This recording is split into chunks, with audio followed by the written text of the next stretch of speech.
Shalom dan salam damai kepada semua pendengar renungan santapan firman Tuhan walau di mana berada.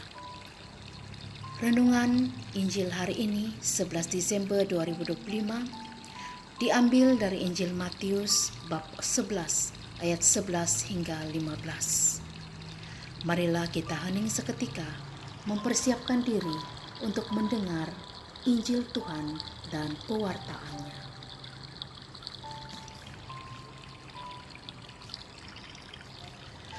Dalam nama Bapa dan Putra dan Roh Kudus. Amin.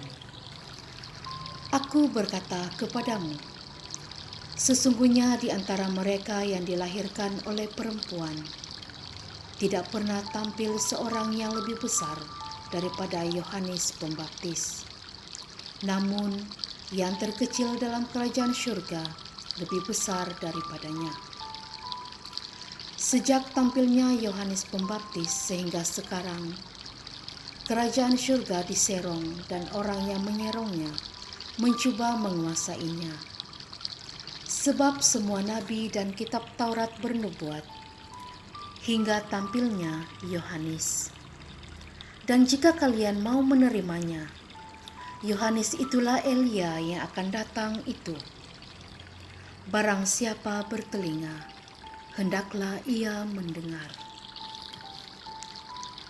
Injil Tuhan, terpujilah Kristus. Shalom sekali lagi kepada saudara-saudari yang dikasihi Tuhan. Seluruh umat Allah menjalani kehidupan di Minggu Advent yang kedua, di mana kesempatan rahmat Allah sedang berkarya untuk mempersiapkan pribadi-pribadi umat manusia untuk menyambut hari besar Kristus, yakni kelahiran Juru Selamat kita, yaitu Yesus Kristus. Saudara-saudari, kutipan Injil hari ini memerintahkan kita untuk mendengar segala yang difirmankan Yesus kepada kita.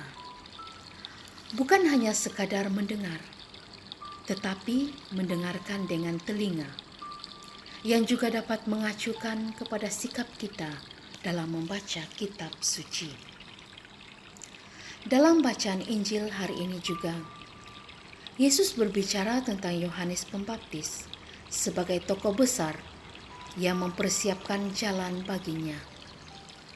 Dan di akhir perikop ini, Yesus mengatakan, siapa bertelinga, hendaklah ia mendengar. Yesus mau menegaskan bahwa untuk memahami karya Allah, kita perlu membuka hati, telinga, dan juga mata batin. Ada suara Allah yang berbicara, tetapi tidak semua orang peka menangkap kehendaknya. Yohanes Pembaptis hadir untuk mempersiapkan jalan bagi Tuhan. Ia menyerukan pertobatan agar banyak orang kembali kepada Tuhan. Namun, tentu saja iblis tidak suka dengan kehadiran dan seruan pertobatan Yohanes. Iblis tidak ingin orang-orang yang sudah ada dalam genggamannya terlepas dan berbalik kepada Tuhan. Maka, janganlah heran jika justru setelah menerima Yesus sebagai Juru Selamat, kita masih terus mengalami godaan yang berusaha menjauhkan, bahkan memutuskan hubungan kita dengan Tuhan.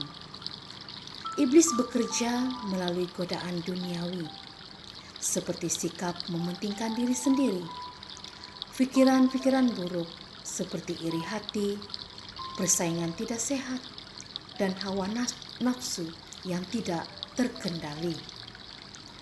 Ketika badai cobaan terasa semakin kencang menerpa, kita mungkin merasa lelah, bahkan mempertanyakan keberadaan Tuhan. Namun saudara-saudari yang terkasih, janganlah kita pernah menyerah. Ketika kita berusaha setia, memang ada banyak serangan yang akan kita hadapi.